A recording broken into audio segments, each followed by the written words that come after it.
も人生を生きることが初めてなことだから。お金の管理どうしてますか？旦那さんの友達で好きになれない友達グループいますか？旦那さん大谷翔平さんと永瀬智也さんに似てる。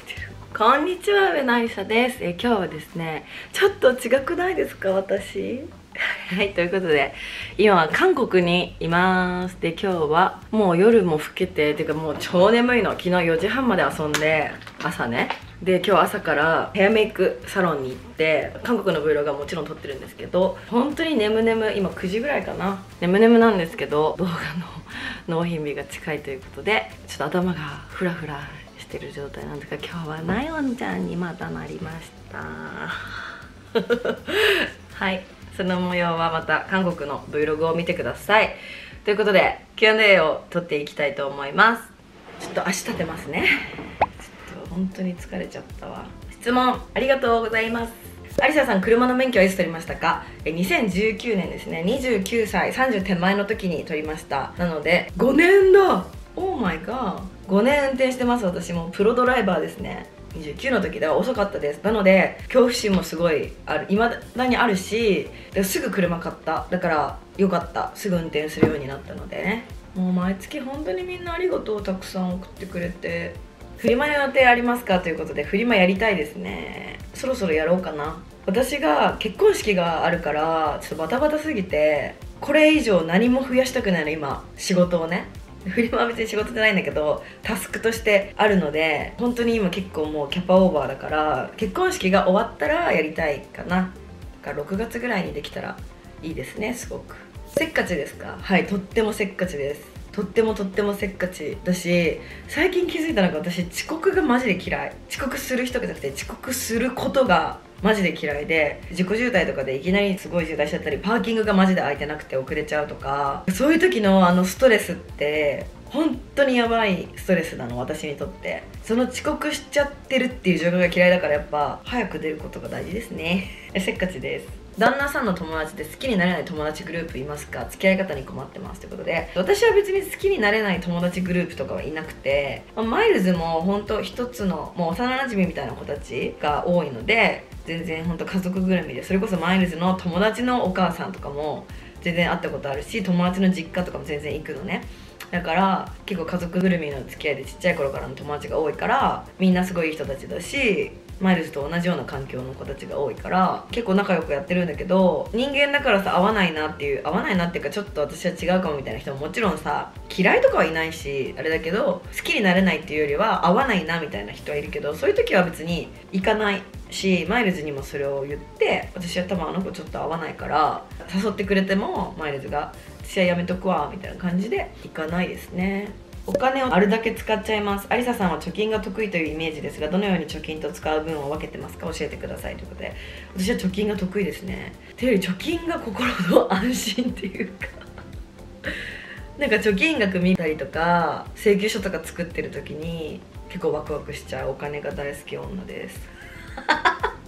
なので貯金が得意っていうか、無駄遣いをしないかも。あんまりかといって切り詰めてもないんだけど、それこそ出費 Vlog とか見ててもさ分かると思うんだけど、切り詰めてはないけど、そうだね、でも昔よりは完全にお金の使い方は変わったと思う。昔よりもお金を使うようになったし、あと10年前と今での日本っていう国自体が1万円で買えるものが変わってきてるからさ、1万円の価値も変わってきてるわけじゃん。それもあるのかもしれないけど細かいとか、最大料金ないとこには絶対止めないとか、そういうところは変わりたくないなって思う。お金を稼いでも、例えばじゃあお金あるからとりあえずいっか、近いところに止めようって、それもそれでタイムイズマネーだから、お金がかかることには価値があるものが付随してくることが多いわけじゃん。全部100がそうってわけじゃないかもしれないけど、だけど私は最大料金とかめっちゃ気にするし、独身の男の子とかってやっぱお金の使い方ちょっとおかしいなって人、お金持ちの男の子たちとか結構多いんだけど、そういうのはあんまりないかもな。まあでもきっとみんな私の出費 Vlog とか見て、こいつ狂ってんなみたいな感じで思ってんだろうけど、私にとってもそういう人たちがいる。なんかそれが悪いとかじゃなくて、私はそれはしないなみたいなのはありますかね。オブソブのポップアップ予定ありますかっていうことなんですけど、オブソブのポップアップは予定しております。日にちとかは全然決めてないけど、ポップアップやりたいなって思ってます。過ぎてしまったことでもぐちぐち考え、他人からの言動も気にして自立したマインドにするには、アリサさんの10個下なので10年でアリサさんみたいな素敵な女性になれるように頑張っています。ありがとうございます。嬉しいな。10個下か。でも10個下がもう24歳だもんねって考えると、私も本当に年取ったなっていう、こんなナヨンですとかやってる場合じゃないんですけど、24歳か。今からすっごいいろんなことがあると思うな。楽しいね。20歳から25までと25から30までってやっぱライフスタイル結構違かったね。そんな話じゃないんだけど、聞いてることはなんかその24歳って聞いた時にそれを思って、マイルズと付き合ったのもほんと25の誕生日ぐらいだったから、シングルの前半20代前半と彼氏がいる、だからパートナーがいる20代後半みたいな感じで、それもあって周りも変わったし私も変わって、結構ライフスタイルが20代の10年間で結構前半後半で変わったんだけど、自立したマインドにするには過ぎちゃったことを考えるんだね。過ぎちゃったことを考えることは別に100それが非ではないと思います。っていうのも、過ぎちゃったことから学ぶことだってあるわけじゃん。だって過ぎちゃったことのぐちぐち考えるってことは何かそこに後悔があって、それに対して次はそれをやらなきゃいいわけだから、そこから学びがあって、けどその過ぎちゃったことのこの出来事がなかったらその学びって得られなくて、きっとどこかでまた違うタイミングでそういうことをしちゃう。だから人はやっぱ経験しないと学んでいかないし、もしくは人がやってるのを見て反面教師なのか、それが教師なのかわからないけど、人がやってることから学ぶとかしか結局ないし、最近見た TikTok かリールで、親も人生を生きることが初めてなことだから、親が何でも知ってるって思うのはちょっと違うんだけど、でもそれがすごいなんかスンって入ってきて、だから親とか学校しかそもそもさ、ちっちゃい頃って世界がなくて、で親から学ぶことってすごく多かったし、親が言ってることが基礎みたいな部分があったけど、それがさ、例えば間違ってる場合もあるわけじゃん。そういうことでも親も初めて人生を生きてるから自分と同じ人間なんだっていうような感じのあれだったんだけど、だからみんな人生が初めてだから人から学んだり盗んだり自分で経験する以外は良くなっていくことってないと思うから、全然過去を振り返ること自体は悪いことではないと思うけど、ただそれにしがみついたりそれにとらわれすぎちゃうのは良くないから、そこの切り替えが自分でうまくできたらいいのかなっていうのと、他人からの言動を気にするのは気にすることもあるけど、なんか多分それは年齢とともにどんどん吹っ切れていく気がする。どうですかね、この30代40代とか見てくださってる方も。私のチャンネルって結構幅広い年齢層の方が見てくださってるので、10代の子もいれば50代40代とかの年上の方々もいたりとかなんですけど、私はなんか気づいたら、昔私も他人のこととか人と比べたりとか人のこと気にしてたけど、これは私年なんじゃないかなって思うんだよね。年を重ねるごとに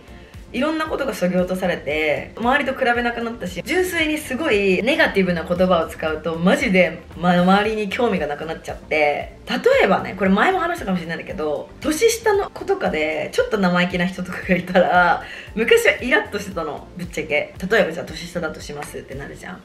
で今自分が年をこう重ねてって他人のことを全く気にしなくなったら、でも同じ言動をされても何とも思わないのね。多分それって昔はじゃあそういううっざーみたいな子がいてもそこに対してわざわざ自分が反応しちゃう自分のキャパだったんだけど、今ってわざわざその子にそういう感情を抱いてあげることが優しさになっちゃうみたいなクソ意地悪みたいな感じだけど、言葉にすると。で本当に人のことはマジで気にしなくなるから、それは年齢を重ねていくことにマジで周りは気にしなくなる気がするけど、自立したマインドになるにはもういろんな経験をして、あと自分のことで忙しいと人のこと気にしてらんないから、物理的にっていうか時間軸的に無理なので、そんな感じかな。だから自分を忙しくしてるのはいいんじゃないかなと思います。すごいこの質問に私長く答えちゃった。海外に持っていくヘアアイロンやコテは何を使われてますか？変圧器は使っていますか？ということなんですけど、変圧器は使いません。ただ変換プラグ、穴を変えるやつは使ってるけど、コテはイズムで買ったやつで、アイロンはダイソンかパナソニックかですね。なんかホテルとかその時の旅の、ダイソンはポータブルになるからポータブルの方が楽だなって時はダイソン持ってって、普通にコンセントつないで使うなって時はパナソニックを持って行ってます。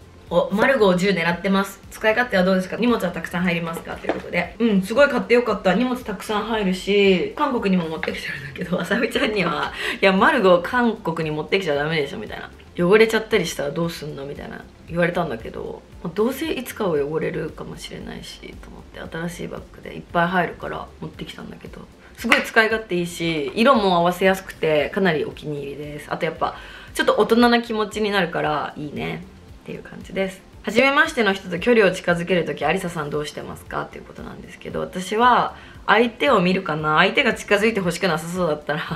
別にそんなにある程度の距離を保つし、向こうが興味を持ってきてくれてるなって思ったら自分からも詰めていくって感じで、誰にも彼にも仲良くなろう仲良くなろうっていう気持ちはこのさっきの話と続くけどあんまりないかな。仲良くなりたいなっていう人とか全然会ったりとかしているけど、向こうが距離詰めてこないなって思ったら、もしかしたら向こうもそう思ってるのかもしれないけど基本的には私はもうみんなにフラットに行くようにしてるから、それであんまり詰められなさそうだなと思ったらあんまりもう詰めないかもね。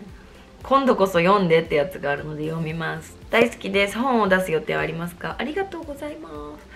す。本は10年前にハッシュタグありさというスタイルブックだね出したんだけど、今のところ本を出す予定はないですね。本って結構自分で出しましょうっていうより出版社の方からお声掛けいただいたりとかで出す流れが多くて、別に今のところも声もかかってないし、じゃあ今本出しますってなったら何のスタイルブックじゃないじゃん、もう時代は。書籍でしょ。書籍自信ないな。質疑応答しかできないの。これ前も話したっけ？私一人で淡々と喋るっていうのが多分こんだけ喋ってんのなんなんて話だと思うんだけど、これみんながトピックをくれてるわけ。これってこのトピックがないと私話せないから、書籍ってすごい大変そうだし、途中でもうやりたくないってなっちゃうと思う。 LA に夏引っ越します。英語力も仕事も友達も見つかるか不安ですが何かアドバイスありますか？ということなんですけど、日本人コミュニティは全然あると思うし、全然すぐ友達もできるし、日本人コミュニティでは広がっていくだろうなっていう感じだけど、 LA の人たちグループに流動性がない気がする。それって東京もそうなのかもしれない、わかんないけども最近出てないから。もうあるグループに入るのは結構難しい気がするんだよね。日本人コミュニティは置いといてね、現地の人たちとか日本人以外の人たちのコミュニティだから結構難しいかなと思うけど、日本人コミュニティから広げていくのが一番楽だしいいと思う。語学留学とかで行ってるんだったらさ、仕事もって言ってるから語学留学じゃなさそうなので、語学留学だったら日本人とあんまりつるまない方がいいけど、住まなきゃいけない状況みたいな感じだったら日本人のコミュニティの人たちとみんなでいるのがいい気がします。有田さんの三大欲求なんですか？楽しく見てます。ありがとうございます。食欲、睡眠欲、食欲ですポポポ性欲そんなないな。食欲が本当に止まらないんだけど、なんでこれ私なんでなんでしょう。食欲が本当に止まらない。あと睡眠欲、あと私基本めっちゃ寝る人だから、寝ないとこうやって頭が回んなくなっちゃうの本当に。だったらその約束1個なくして眠った方がパフォーマンスいいんじゃないって思っちゃう。サングラスコレクション見たいですって。確かにサングラスコレクションとかやってもいいけど、1本の動画にするには再生回んなさそうだねどうなんだろうね。サングラス結構持ってるからね。素敵。ありさちゃんおすすめしてたロエベのアースとエッセンシアカップルで買いました。お揃いです。私は最近アースはあんまりもうオブソブばっかつけてるからつけてないんだけど、たまにつける。マイルズはエッセンシアをずっとつけてて、やっぱめっちゃいい香りよマイルズ。わかる。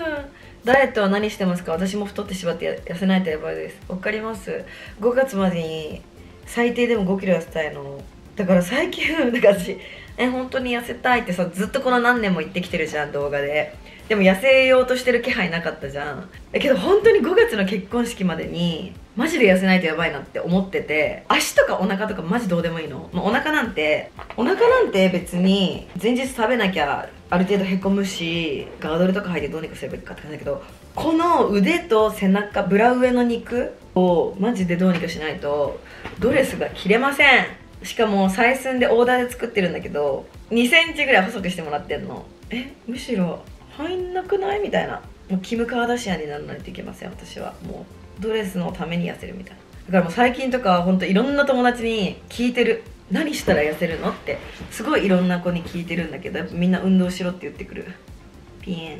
だからティップネスとか入会しようかな。スポーツクラブ的なそういうのに入会して、有酸素私圧倒的にやってないからやろうかな。どう思う？結構長い質問ですねこれ。でもちょっと答えられそうと思うのでピックします。アリサさんこんにちは。いつも YouTube 楽しく拝見してます。ありがとうございます。最近彼氏ができたんですが、愛情の差、私が本当に好きなのかについて悩んでます。何かするにも私が提案決定予約をしていて、彼氏はそれに対していいね行こうのみです。アンテナが違うのは理解してますが、もう少し率先してほしいけどこれまでの習慣でもあるので何回も言うのも疲れます。価値観や好みが合う友達と遊ぶのが楽に感じちゃいました。こう思っちゃうってことは別れるのが最善なのでしょうか。なんでですか？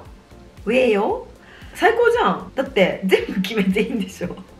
わかるよ。私もマイルズもそうなの。マイルズが提案してどっかに行こうとか予約をするってことはもう本当にないのね。誕生日だけ私がずっと私の誕生日がもう来るぞって、誕生日は1年間変わらない日にちでそこにあるんだからもう動けみたいなのを言って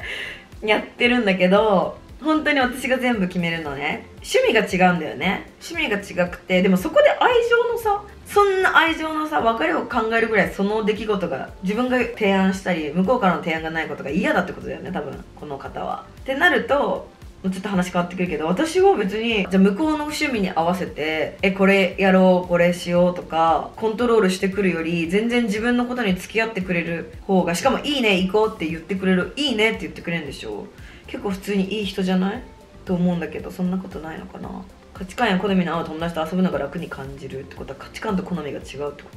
好み違うのはあれだけど価値観違うのは結構ネックだよね。まあでも友達と遊ぶ方が楽しいシチュエーションもあるよ。別れるまではいかなくていい気がしますけど。すごい1人の方からね4つ連続で質問が来てるんだけど、全部お金の話で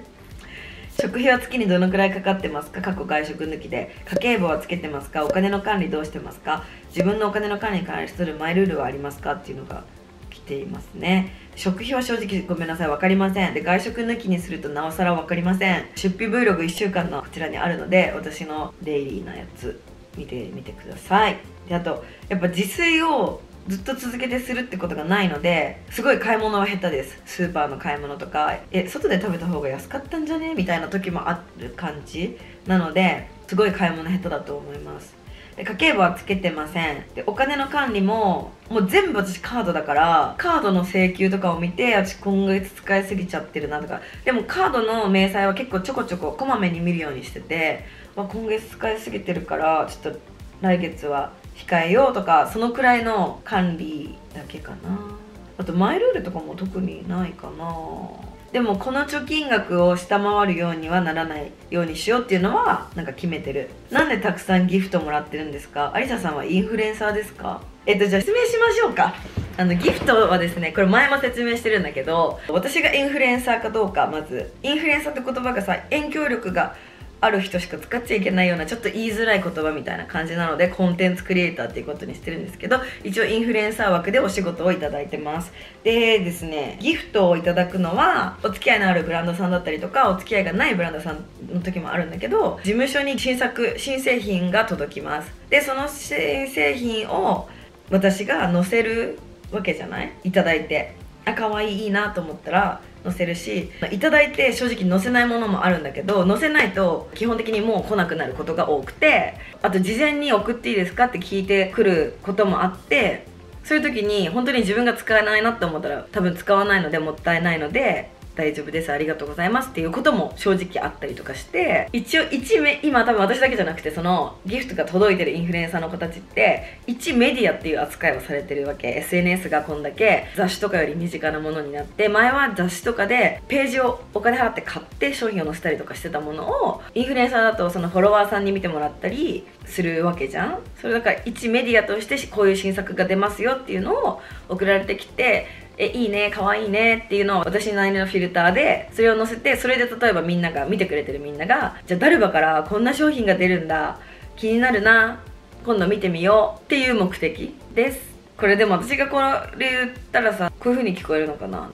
誰だと思ってんのみたいな風に聞こえるのかな。そういう意味じゃなくて、彼が将来海外に行きたいと言っていて、私も一緒に行くつもりなのですが、そのためにあいささんならこんなことしておくなっていうのがあれば教えていただきたいですということなんですけど、いいね。なんか彼が行きたいっていうのに私も行くっていう、それがすごく素敵だと思います。語学かな。私英語勉強しろってみんなに言い過ぎだよね。だけど海外どこに行っても英語だったらある程度のやり取りができるので、どうせ住むならね、英語は勉強してた方がいいんじゃないかなっていうのと、あとはもし国が決まってるんだったらその国の、歴史まではいかないけど、例えばどっかの植民地とかだったんだったらそういうのとかもありがとうこんにちはぐらいはもう当たり前に言えた方がいいし、そういうカルチャー的な部分を移住とかするんだったら調べておいた方がいいんじゃないかなと思います。でもすごい新しい環境だから楽しいんじゃないかな。まだいつになるかわかんないと思うけど楽しんできてください。質問じゃないけど、旦那さん大谷翔平さんと永瀬智也さんに似てる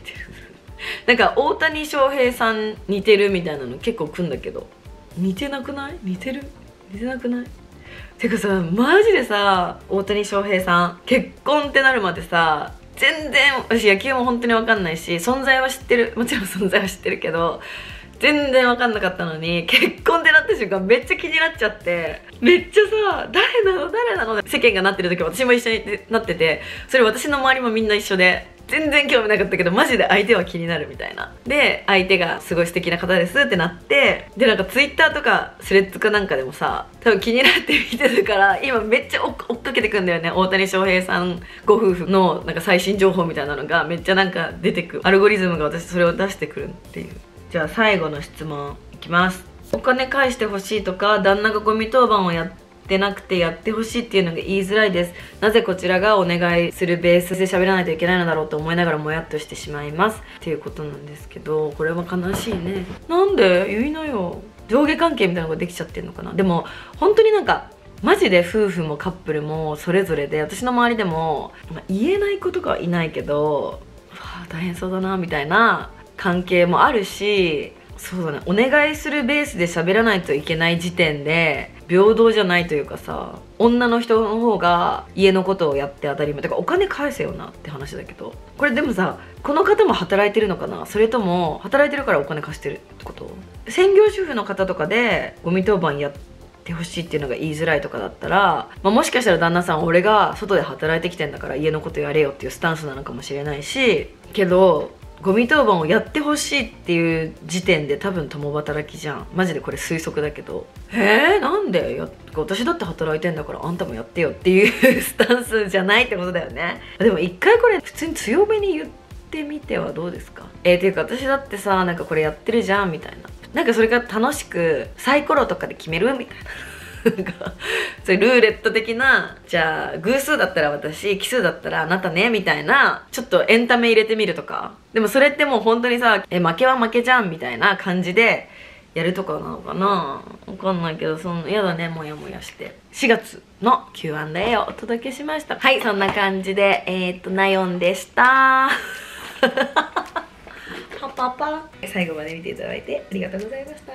また来月も質問お待ちしてます。 Q&A の形式を変えたかったんだけど、結局 Q&A のままっていう感じでね。また次回のビデオでお会いしましょう。韓国の Vlog もぜひ楽しみにしていてください。ではまたね、バイバーイ。